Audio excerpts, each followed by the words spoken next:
Hello dear student, welcome back to my channel. It's me Poonam Aswal.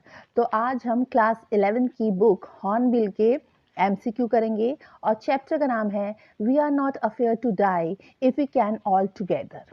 तो चलिए इसका MCQ देखते हैं। तो फर्स्ट क्वेश्चन है, how many inhabitants were there on the Amsterdam. यानी एम्स्टरडैम में कितने इनहैबिटेंट थे, हमें ये बताना है। ऑप्शन है 28, ऑप्शन बी है 25, ऑप्शन सी है 26 या ऑप्शन डी है 23।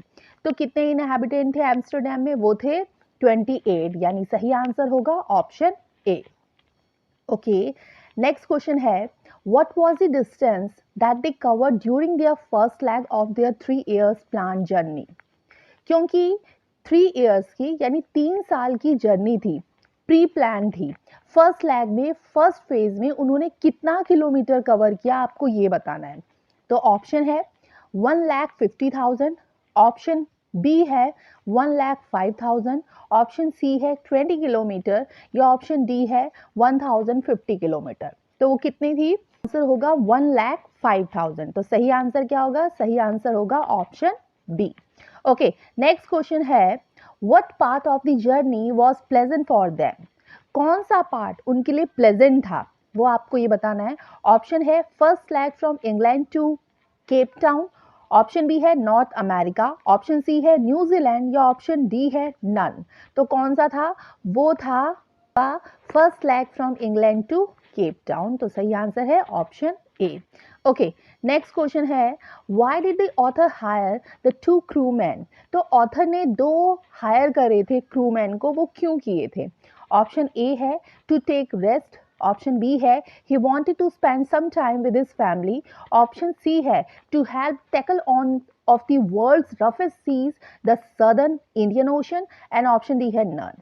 तो ऑथर ने 2 हायर किए थे क्रूमैन को, वो इसलिए किए थे कि वो हेल्प ले सके उसकी, कि वो टैकल कर सके जो वर्ल्ड का रफेस्ट सी था उसको, और वो कहाँ पे था? द सदर्न इंडियन ओशन में। तो सही आंसर होगा ऑप्शन सी।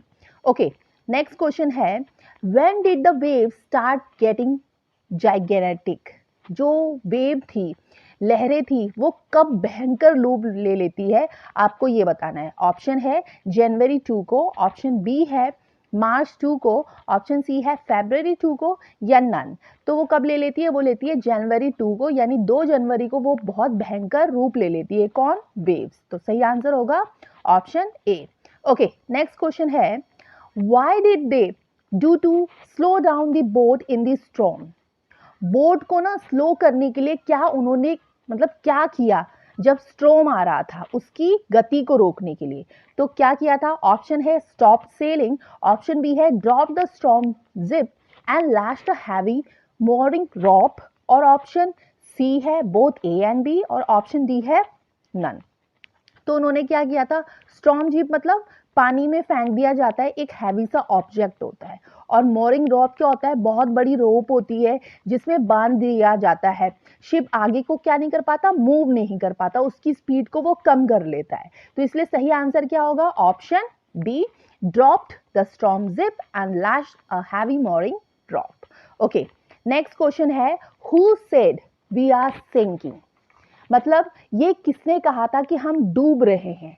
ऑप्शन ए है लैरी ने, ऑप्शन बी है मैरी ने, ऑप्शन सी है जॉन ने, ऑप्शन डी है नन ऑफ द अबव।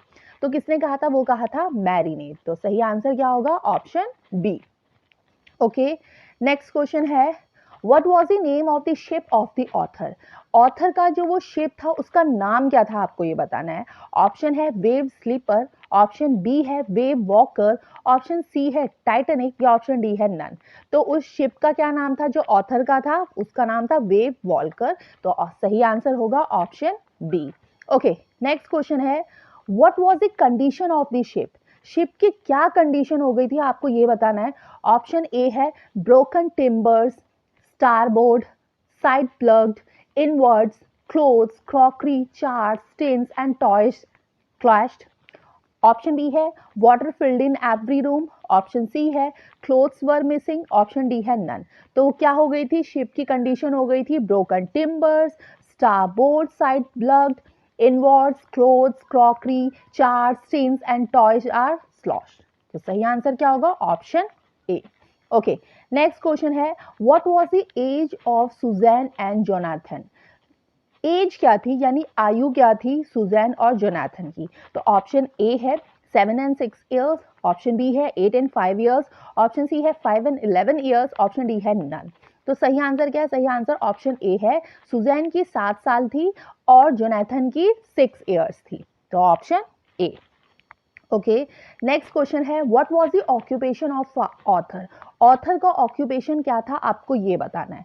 तो ऑप्शन ए है बिजनेसमैन, ऑप्शन बी है सेलर, ऑप्शन सी है टीचर या ऑप्शन डी है डॉक्टर। तो ऑथर का ऑक्यूपेशन क्या था? बिजनेसमैन। तो सही आंसर है option A. Okay, next question है what was their first meal in 2 days। 2 दिन के बाद वो कुछ खाना खाते हैं और वो क्या खाना खाते हैं आपको ये बताना है। ऑप्शन है corn beef and cracker biscuits, option B है नूडल्स, ऑप्शन सी है bread and milk, option D है सैंडविच। तो वो क्या खाते हैं? वो खाते हैं corn beef and cracker biscuits. तो सही आंसर होगा option A. Okay, next question है when did they reach Ile Amsterdam. वो कब आइल एम्स्टरडैम में पहुंचे। तो ऑप्शन ए है अराउंड 6 PM, ऑप्शन बी है अराउंड 6 AM, ऑप्शन सी है अराउंड 8 PM और ऑप्शन डी है नन। तो वो कब पहुंचे थे? वो पहुंचे थे अराउंड 6 PM में। तो option A. Okay, next question है where had they reach on 25 December. यानी 25 दिसंबर को वो कहाँ पहुंचे आपको ये बताना है। ऑप्शन ए है 3500 kilometres east of Cape Town, option B है reached Cape Town, option C है न्यूजीलैंड या ऑप्शन डी है नन। तो वो कहाँ पहुंचे थे? 3500 kilometres east of Cape town में। ओके, नेक्स्ट क्वेश्चन है what is the meaning of May day call.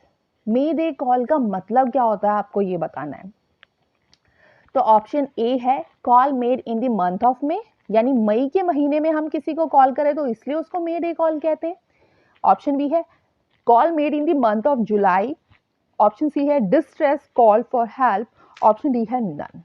तो जो मे डे कॉल होता है ना वो कहा जाता है डिस्ट्रेस कॉल फॉर हेल्प, यानी एक सिग्नल होता है वो रेडियो के थ्रू हम उसको कनेक्ट करते हैं और किसी से हम बात कर पाते हैं, तो इसलिए उसको क्या बोला जाता है? डिस्ट्रेस कॉल फॉर हेल्प, यानी अपनी मदद के लिए किसी को कॉल करना, किसके थ्रू? सिग्नल के थ्रू। तो सही आंसर होगा option C. Okay, next question है where did the author and his family start their cruise.